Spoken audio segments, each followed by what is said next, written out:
이제 한 종목 좀 깊게 들어가 보는 시간으로 이어갈게요. 종목 토크입니다. 유한타증권 김덕후 FA 나오셨습니다. 안녕하세요. 네, 안녕하세요. 네. 자, 오늘 어떤 종목 저희가 살펴볼까요? 네, 아무래도 최근에 배터리에 대한 실망감 때문에 2차 전지 관련 섹터에 굉장히 하방 압력이 많지 않습니까? 앞서서도 이제 기아차 관련해서 이렇게 자동차 관련도 소개를 해주셨는데요. 오늘은 대보마그네틱이라는 종목을 가지고 말씀을 나눠보겠습니다. 실제로 이 대보마그네틱 이름에서 보실 수 있다시피 이 마그네틱이라는 즉 전자석 탈철기와 관련된 부분들 때문에 최근에 2차 전지 섹터에서 굉장히 강하게 이슈를 갖고 있습니다. 이 탈철기 즉 우리가 이런 철 요소에 대해서 이런 것을 추출을 하는 것이 왜 중요한가라는 부분들에서 의문을 가지시는 분도 계실 텐데요.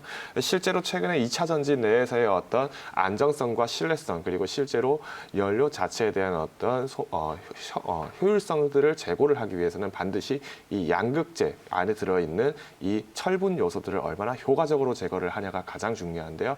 실제로 이번에 배터리 데이 때 다소 어떤 앨런 머스크의 발표들이 실제로 주행 거리를 얼마나 늘릴 것인지 또 배터리 성과를 얼마나 만들 것인지에 대한 부분들이 다소 적게 조명됐다는 부분 때문에 배터리 관련 종목들이 계속히 하락을 보이고 있는 부분인데요. 오히려 이런 시점에서는 이런 안정성과 신뢰성 그리고 효율성을 동시에 높여갈 수 있는 이런 장비 제품을 납품을 하는 회사 바로 대보마그네틱 같은 회사가 앞으로 중장기적으로 훨씬 더 소요가 커질 수 있지 않을까라고 판단을 하고 있습니다. 네, 2차 전지 테마로 따라가는 종목이죠. 대보마그네틱입니다. 제품군으로는 어떤 것들이 있나요? 우선 이제 간단하게 제가 말씀을 드리자면은 먼저는 이제 전자석 탈철기라고 하는 기존의 2차 전지 배터리 관련된 종목으로서의 어떤 제품군들이 또 많이 나타나고 있고요. 네.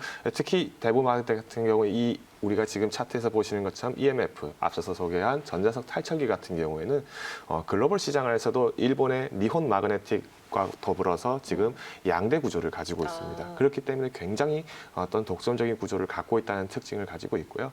그다음 보시면 이제 자력 선별기라고 해서 이렇게 또 여러 가지 모습들이 나타나고 있는데요. 이제 특히 또 우리가 격자형 자력 선별기라고 하면은 다소 좀 어색하게 들으실 수 있는데요. 실제로 우리가 곡물이라든가 아니면은 음식을 제조하는 식료품에서도 실제로 이런 탈철기, 자력 선별기를 통해서 추출물들을 빼고 있습니다. 그래서 우리가 흔히 일상적으로 접하는 라면 스프 안에서도의 어떤 철분 부분들을 제거를 하는 그런 제품들을 납품을 하기 때문에 최근 들어서 어떤 언택트로 해서 라면에 대한 소요들도 많이 늘어나고 있고 이런 매출에 대해서의 어떤 안정성과 식품에 대한 신뢰도 부분들도 굉장히 강하게 작용을 하기 때문에 결국 우리가 대보마그네틱이라는 종목은 어떻게 보면 제품 자체에 대해서 일종의 보험 역할을 해주는 장비들을 납품한다라고 보시면은 보다 이해가 빠르지 않을까라고 생각이 됩니다. 그렇군요.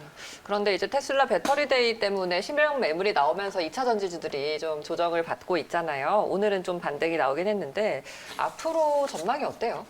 우선 이제 단순하게 말씀을 드리자면은 실제로 국내에서의 이런 탈철기 시장의 약 70%를 가지고 있는 것이 바로 이 대보마그네틱입니다. 즉 앞으로 LG화학이라든가 이런 업종들이 계속 전지 사업에 대해서 증설 라인을 만들면 만들수록 결국에는 가장 먼저 회사를 봐야 될 부분 중 하나가 바로 이런 대보마그네틱 같은 종목인데요. 실제로 이번 2분기 때 LG화학의 성과가 굉장히 좋았지 않습니까? 네. 이 LG화학의 성과의 원인 중 하나가 바로 이 대보마그네틱에서 납품을 했던 ENF 장비가 실제 전지 장치의 수율을 굉장히 높여놨다는 부분들이 가시화가 되다 보니 이번에 중국에서 기존의 배터리의 1, 2위를 다투었던 뭐 BYD라든가 아니면 CATL이 이 부분을 똑같이 한 번 더 눈여겨보고 있다는 점들이 나타나고 있습니다.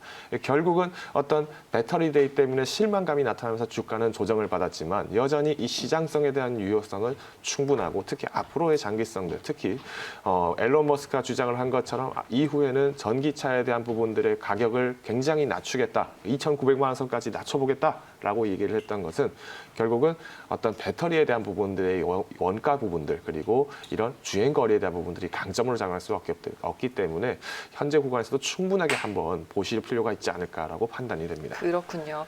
자, 대보마그네틱 그러면 향후 주가를 좀 끌어올릴 수 있는 모멘텀들은 어떤 게 있을까요? 우선 이제 단편적으로 조금 말씀을 드리자면은 실제로 이런 어떤 배터리 전지 관련된 부분에서의 탈철기 시장들에서는 이미 지금 많은 언론을 통해서 보도가 된 바가 있습니다. 다만 최근 들어서 이 대구 마그네틱에 대해서 모멘텀이라면은 결국에는 이런 2차 전지 관련된 부분에서 소재, 인가공 관련된 부분인데요. 실제로 이번 올해 연초부터 해서 3월부터 해서 대구 마그네틱이 이런 인가공 업체에 대한 부분들의 투자 증설 라인을 만들겠다. 그리고 토지 매입을 한다 등의 어떤 좋은 얘기들이 굉장히 많이 나왔습니다. 자, 그러면 결국엔 이 2차 전지 관련된 가공이 어느 쪽으로 좀 더 초점이 맞춰져 있느냐? 결국은 우리가 양극재로 활용이 되고 있는 니켈, 코발트, 망간이라든가 아니면 리튬 이쪽에 대해서 많이 보셨을 텐데 지금 이 대구 마그네틱 같은 경우는 리튬 공정과 관련해서 라인 증설을 계속하고 있습니다. 실제로 2018년, 2019년 넘어오면서 올해 20년까지 그리고 21년까지는 총 15개의 라인을 추가적으로 증설을 하게 됨으로써 결국 이 라인에서의 어떤 양극재 시장과 그리고 거기에 대한 신뢰성을 동시에 가져가겠다. 결국은 2차 전지주로서의 좀 더 강한 모멘텀들을 만들어내가겠다라는 의도가 나오기 때문에 이제는 단소 주가가 많이 조정은 되어 있는 상태지만 시장성이 좀 더 회복을 했을 때는 오히려 주가의 모멘텀은 더 빠르게 회복될 가능성도 있다는 부분을 소개해 드릴 수 같습니다. 자, 뿐만 아니라 이제 2차 전지라고 하면 우리가 흔히 자동차, 즉 전기차나 아니면은 이런 수소 에너지를 저장을 하는 공간에 대해서만 보다 협소하게 해석을 하시는 분들도 굉장히 많으실 텐데요. 앞으로의 신재생 에너지, 즉 우리가 태양열 에너지라든가 아니면 풍력 에너지와 같은 부분에서의 전기 생산량이 늘어나면 늘어날수록 결국 이 부분을 저장을 하는 ESS 장치, 즉 배터리 장치에 대한 부분들도 여전히 시장성이 부각이 될 수밖에 없기 때문에 이제의 성장성에 대해서는 아직 제대로 시장의 평가가 이루어지지 못한 일종의 등락과 급등과 급락을 반복하는 부분은 주가적인 모멘텀에서 나타난 것이다라고 보시는 게 맞을 것 같습니다. 네. 지금 실적은 어떻습니까? 안타깝게도 이번 2분기 실적이 굉장히 저조한 편이었습니다. 전년 대비했을 때 실적이 굉장히 많은 부분 하회를 했는데요. 네. 매출 같은 경우 이제 54억 원, 그러니까 전년 대비 27%가 하락을 했었고요. 영업이익 같은 경우에는 2.1억 원 정도 되기 때문에 거진 90% 가까이 빠졌었다라는 부분을 보면은 굉장히 위험한 어떤 재무적 상황이 아닐까 이렇게 보시는 분도 많으셨을 겁니다. 다만 이번에 기존에 저희가 지난주에 한온 시스템 관련 소개드리면서 자동차 부품주들 대부분의 영업이익이 100%가 넘게 빠졌었다라는 부분들을 봤을 때는 결국 이런 어떤 시장성에서 우리가 제조업 시장이 굉장히 타격을 많이 받았었고 이 제조업 시장 중에서도 특히 이런 장비라든가 부품 관련주들이 굉장히 어려울 수밖에 없었던 근본적인 이유는 우리가 코로나 사태가 터지게 되면서 공장에 대한 셧다운들이 일어났을 때 이 타격 부분들이 매출로 직결이 될 수밖에 없었다는 부분들이 가장 큰 원인인 것 같습니다. 자, 그럼에도 불구하고 여전히 이런 실적 부분들을 다시 상회할 수 있는 기대감은 앞서서 잠깐 소개드렸듯이 LG화학에 대한 어떤 가열찬 2차 전지에 대한 투자 부분에 이제는 글로벌 시장들, 즉 이제 중국에 있는 CATL과 같은 이런 글로벌 기업들마저도 이런 전지 수율 자체를 높일 수 있는 장비가 굉장히 중요하다는 인식을 하게 되면서 앞으로의 어떤 실적 반등의 효과까지 나타난다면 어닝 서프라이즈로 하락할 가능성도 굉장히 높아질 것이다라고 소개를 드리겠습니다. 알겠습니다. 자, 그러면 대부 마그네틱 자리가 좀 궁금해지는데요. 앞으로 어느 정도까지의 상승을 기대할 수 있는 겁니까?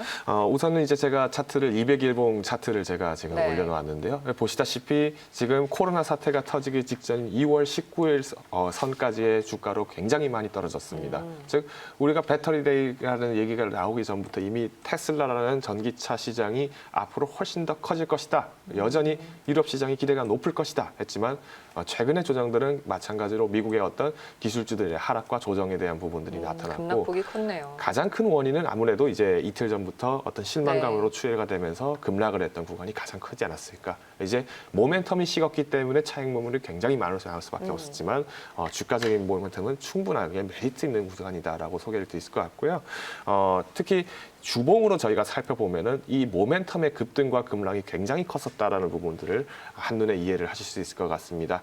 결국 우리가 코로나 사태로 해서 연일 하락했던 구간들보다도 단 이틀간의 하락폭이 훨씬 더 컸다는 점을 감안한다면은 앞으로 시장이 정상 회복이 되었을 때에 대한 부분들은 여전히 순탄대로로 올라갈 가능성도 높다라는 부분을 소개를 드리겠습니다. 알겠습니다. 네, 오늘 탑픽 종목 대부 마그네틱 자세하게 좀 분석을 해봤습니다. 김덕후 FA였습니다. 고맙습니다. 감사합니다.